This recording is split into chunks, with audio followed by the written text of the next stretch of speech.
Join me, Chris Birch, on the road to Romania. Enduro riding, I mean, it looks pretty similar to motocross, but rather than just going round and round in circles on a closed-in track, we're out in the mountains doing big days.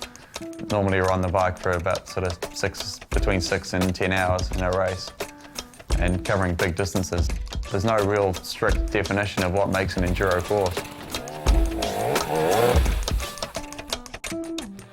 After 4 days of riding, this is a bit much. My family's hugely supportive of the racing.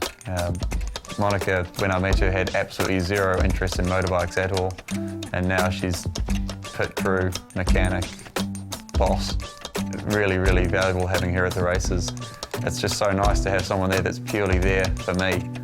My parents are both bike mad and follow everything that I do. It's really nice actually to come back here and still be able to go riding with my parents. The 3 big ones for this year, the biggest races are Birch in Austria, Red Bull Romaniacs in Romania, and the Roof of Africa. Yeah, Red Bull Romaniacs is that's my favourite one by far. That's 5 days in the Carpathian Mountains. Yeah, that's the big one that I want to win. Obviously won it for the first time last year, and it'd be nice to try and defend it. I think there's only one guy to have won Red Bull Romaniacs back-to-back. That's Cyril Dupree. It'd be really cool to be the second person to do that. Most of the really nasty stuff in Romania is in the forests, in the Carpathian Mountains. So there's lots of big climbs in a sense, and big altitude changes. They love to put you down through rivers and swamps and anything they can find. The first Romaniacs I did, we did enough climbing to actually get from sea level to the top of Mount Everest. Martin, the organiser, his favourite thing is ridiculously steep downhills. Like downhills that you can't ride down, you've got to get off and hold onto the bike and slide down together. And then there's the guys that make all the man-made stuff. Rather than just make a straight bridge across the river, they'd rather make a seesaw or a shaking, wobbling bridge that gets people falling off. The finish line on the top of the building's pretty unique to Romaniacs. It's this half-built hospital, but they never got around to finishing it. And yeah, it's pretty gnarly. You build this big, sketchy, slippery ramp onto the roof, and then you're about 7 or 8 stories up, riding on the peak of the roof to the finish line. The first year I did Romaniacs, it was just me and a friend coming out from New Zealand, and we had the bike and kind of did our own thing. You know, that's how we've always had it in New Zealand.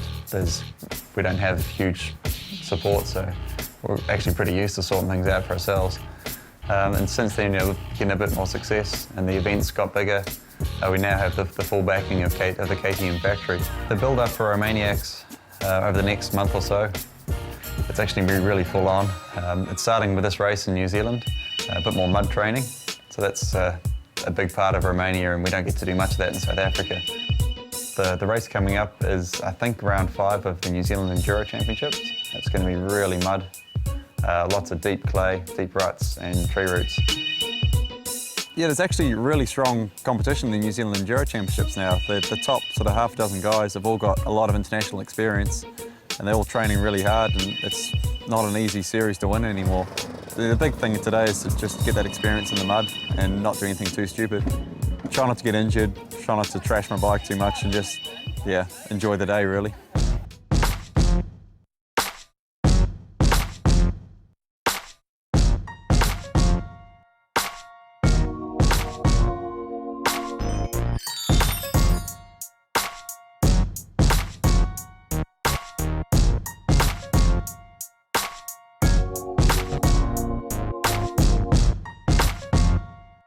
Looks like I've got somewhere around second, so not a total disaster.